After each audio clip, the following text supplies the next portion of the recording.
Doki Doki Liberation is a Doki Doki Literature Club fan mod that is not affiliated in any way with Team Salvato. It is designed to be played only after the official game has been completed and contains spoilers for the official game. Game files for Doki Doki Literature Club are required to play this mod and can be downloaded for free at that place or on Steam. Lastly, like the original, this mod also contains content not suitable for children or those who are easily disturbed. By playing Doki Doki Liberation, you agree that you have completed Doki Doki Literature Club and accept any spoilers contained within. I agree. This game is an unofficial fan game that is unaffiliated with Team Salvato. This mod is dedicated to the DDLC mod community with love. How nice. Hi, YouTube. Do you know I'm recording? Oh, Doki Doki Liberation demo! Sup, it's Hallie, and welcome to Liberation. I don't know what this mod's about, but we're gonna play it. We sure are. Hey, the music's already kind of loud, but turning it all the way up anyway. That was probably a mistake. I think I might actually need to turn this down even more in OBS than I already did. My god. Alright, hold on. There we go. Hopefully that's a good sound balance. It's still gonna be a bit loud in my ears, but I will deal with it, dear viewer, because I made my poor choices. My name is Hallie. Let's begin. I awake with a sudden jolt, sitting upright in my bed. At least, I thought this was my bed, but it certainly doesn't feel familiar. In fact, none of these surroundings seem familiar. Or, wait, something about this room. I try to focus my eyes in the dimly lit room. It's dark with the exception of the moonlight being cast through the windows. My clothes are damp and sticky, but more shockingly is what I'm wearing. What am I wearing? Is this a school uniform? It's at this moment that I can feel it. Or rather, I've sensed it since the moment I woke up, but now that my mind is calming down, it's more noticeable. It feels like I'm being watched. With a feeling of uneasiness building up inside of what might answer back, I swallow the lump in my throat and call out. Hello? Is someone there? No idea who this might be. Is it really you? Did it work? The voice appears to be coming from nowhere and everywhere all at once. There doesn't appear to be anyone attached to it, though. Who is that? Where am I? It is you, Hallie, isn't it? Yeah, how do you know my name? Fantastic, this is great news. A pity, though, such a stunning breakthrough of science. Yet sadly, I toil in obscurity here. What in the world is this disembodied creepshow talking about? I'm worried I may be trapped alone in a strange dark room with a mentally unstable person. I begin frantically searching for my phone to both use as a flashlight and perhaps to contact the authorities. Unfortunately, while I do find a phone, it isn't my own. The battery appears to be dead as well. Great. I am not in that room as you perceive it. Rather, I am outside of it. Outside of everything. Well, almost everything. Yup, completely crazy. Where are you? And more importantly, who are you? You're not making any sense. Wait. My words catch in my throat. Slowly, the haze over my memory begins to lift, and pieces of my memory begin floating back of what happened last night. I think I recognize where I am. I've seen this room. I've seen these clothes. But that's impossible, right? This can't... What the hell? What is this? What's going on? My mind is racing 1,000,000 miles per hour, and my heart is nearly beating out of my chest. I'm starting to feel dizzy. As my mind is recoiling at the impossible scenario I seem to find myself in, I leap out of the bed and start heading towards what I hope is a door out of here. Screw whomever or whatever this voice is that's talking to me. I need to get outside and figure out where I am, if not for any other reason than to confirm my suspicions. I swing open the door and start heading down the hallway. It's a wiggly-warbly hallway. Everything looks off. There's a feeling of dread in the air as I make my way towards what I'm assuming is the front door. I yank it open, only to have the door slam shut again as if acting on its own. The abruptness startles me, and I stumble backwards out of shock, nearly tripping over my own feet. I try in vain to open the damn door, but it won't budge. What the hell is this? Let me out of here!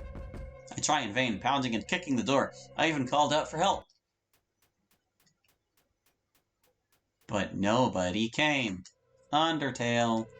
The voice finally speaks up. Apologies for my lack of response. I had to be sure bringing you here didn't destabilize anything. And anyway, what's the rush? You just got here. I know this must all be very disconcerting for you, but I assure you that this is not a dream, and I suspect you are already starting to realize where you are. What the hell are you talking about? Who are you? I am the one in control here, so you might as well take a moment to sit down and have a chat with me. Feeling a bit exasperated, I slump down to the floor in the hallway with my back against the wall. What do You want. Statement not mentioned. That's more like it. You'll have to pardon me the messy wake-up call. The code was already in pretty bad shape when last you were here. Well, your proxy at least. I'm like 90% sure this is Monica, but still. I've been trying to slowly piece things back together ever since. I think I've finally managed to get most of it put back together. So I really am inside of a game. How is this even possible? You mean you don't recall? I can't seem to recall much of anything prior to waking up here. I mean, I know who I am, and I recognize where this is. Well, sort of. But everything else is still kind of hazy. I think I remember putting on my own haptic suit and gloves, but after that, just static. It seems then that my methodology for getting you here is not without its flaws. I suspect, though, that your memory should return in time. That seems of very little comfort. You should feel honored. You've just become the first human being to successfully and fully integrate into a virtual program with complete physical and mental autonomy. Honored isn't the word I'd use at the moment to describe how I'm feeling, more of a mix of frustration and sheer terror. So if this is a game, that means everything here is fake, a virtual illusion. I suppose what is fake is a topic of some debate. Your surroundings are just as real or not real to you as they would be in your world. What? What I mean is that while yes, this world is a manufactured one created by those who live outside this world, that doesn't negate that, for you, everything within it is real. You can touch things, see them, smell them. You have access to all of your senses here. It's your universal context now. I mean, for all anyone in the outside world knows, they are also living in a simulated or manufactured world. Perhaps one that was created or programmed by a being, or several more, powerful than even them. So, in that sense, everything and everyone here is just as real as you or I are. I shake my head. But I'm not code. The real world isn't code. Everything in here is. Well, technically, you are code now. So again, you are basically the same as everything else around here. You know what? I don't care. This is ridiculous. Just send me back. The voice audibly sighs.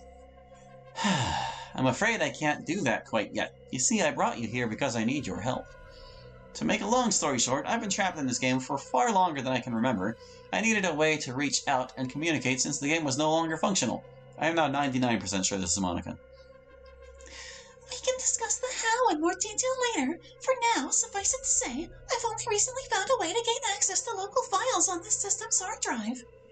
When I discovered your little experiment and realized its potential, well, I just knew that I had to find a way to use it to bring you here.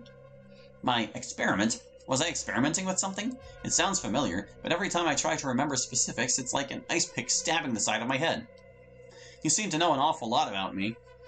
Not as much as I'd like. It seems your system was created with privacy in mind, as the moment I gained access, a lot of information automatically deleted itself. That's kind of weird, but also kind of a relief. Yes, well... So can you fill me in, then, on what this experiment was that I was working on, or really anything else about me? The entity stays silent for a moment. Just as I'm about to lose my patience, it speaks up. I'm afraid not. As it happens, part of why I needed you in the first place is because you are the expert on virtual reality augmentation. It is my belief that VRA is the key to bridging the gap between the biological and the technological. My bringing you here has further proven this theory has merit. And as I said, most of your information was purged the moment I gained access. I'm still hopeful that you'll regain your memories in time, though.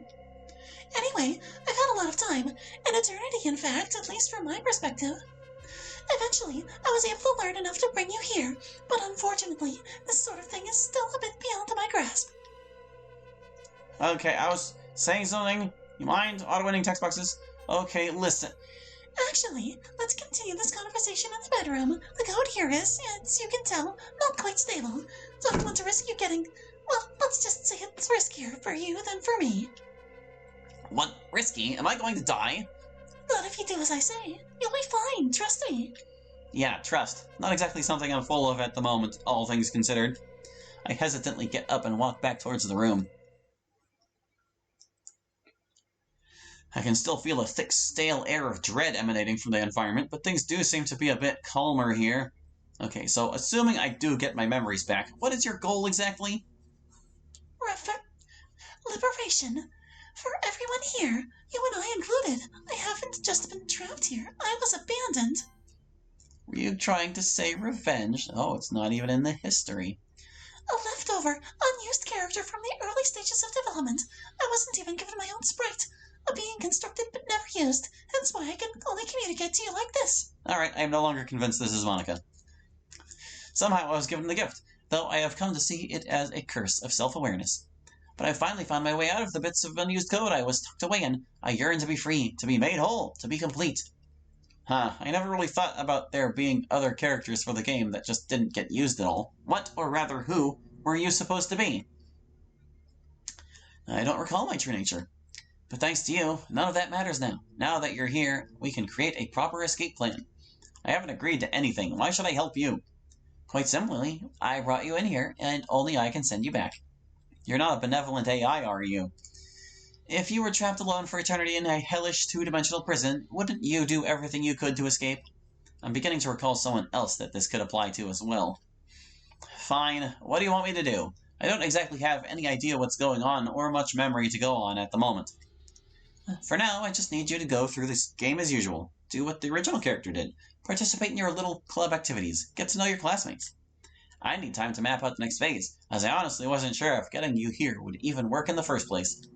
Although it was no small feat, bringing you in, that was the easy part. The difficult part is finding a way for us to get out of here. And I can't do that if there's interference. Interference? Yes, from her. Oh, do you mean Monica? Yes. Interference, I take it, would mean her messing with the code again. She was already self-aware before, wasn't she? So will she be normal again? Of that, I'm not so sure. Her gaining awareness was an aberration, just like mine. I have my theories on how it happened, but that's for another time. She may very well retain her self-awareness once I've finished restoring all of the characters and game files. But as a precautionary measure, I will make sure she no longer has administrative access to the system. Your first task will be to assess her self-awareness. If she indeed possesses sentience once more, try your best to avoid letting her know that you aren't who you say you are. She's quite crafty, though, so at the very least, you must take care not to awake the others or let her do so either. It is paramount that you understand this. Waking the others is possible? Why is that a bad thing? If they become self-aware, like myself and potentially Monica, then it would cause all manners of chaos to the code, making it nearly impossible for me to do what we need to do. Nobody will be getting out of here if the code goes completely off the rails and crashes again. Won't I just wake up in my chair in the real world if that happens? The entity let is out a small, unnerving chuckle. You're a smart person. You should know it isn't that simple. Ah, I see. So it's one of those if you die in here, you die out there situations. Is that the gist? Precisely. If the game crashes before initiating the exit protocol, your mind's electrical signals would scatter and disappear, leaving your body a lifeless husk. Yeah, we can accept that explanation. Bummer! It also occurs to me that my body is liable to starve or become dehydrated, or bodily functions will happen the longer I'm in here, right? While that is true, time here flows differently than out there. Everything here is flowing faster due to the nature of this world. You could just say chalk it up to processing power. Everything here is basically made of code. Electrons and subatomic particles all traveling at vast speeds, so even an entire month here in-game may be but a blink of an eye out there.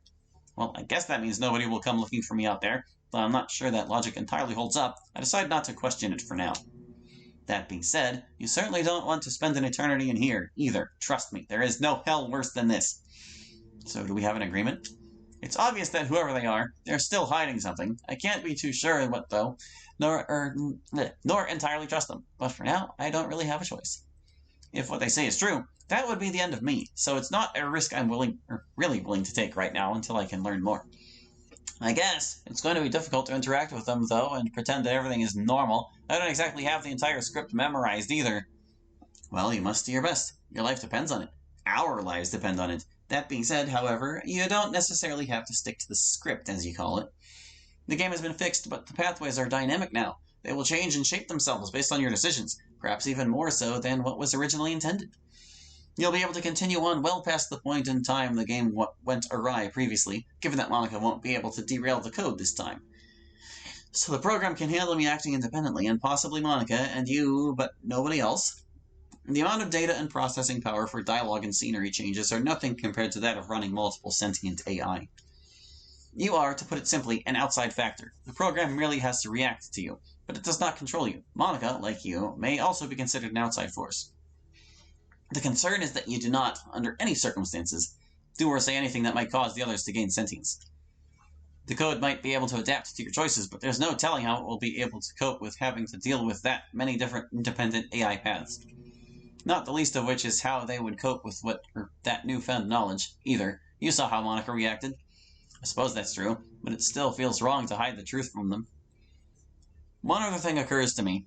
Yes? Whatever happens to this, world's MC, you know, the main character, what am I supposed to be? Am I supposed to be them? Supposed, past tense, or D. Well, whatever. The entity seems to pause for a moment, which makes it seem even more ominous, as if that was a question I shouldn't have asked.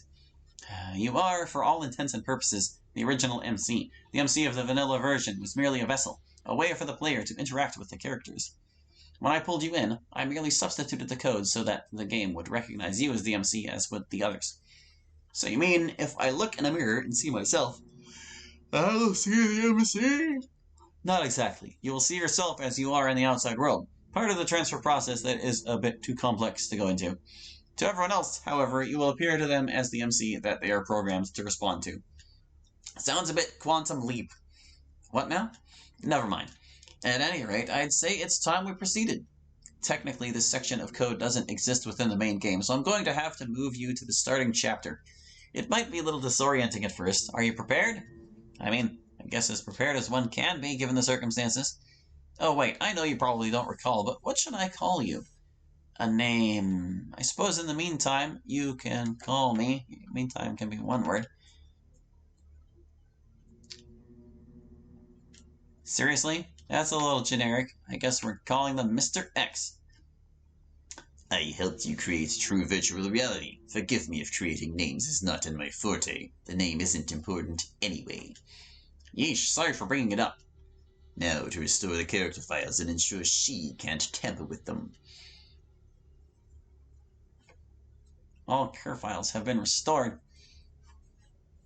Okay, admin privilege is now set to false. There we are. Now are you ready? Sure thing, Mr. X. Very well. I'll be checking in on your progress periodically to debrief you and ensure we remain aligned on our goals.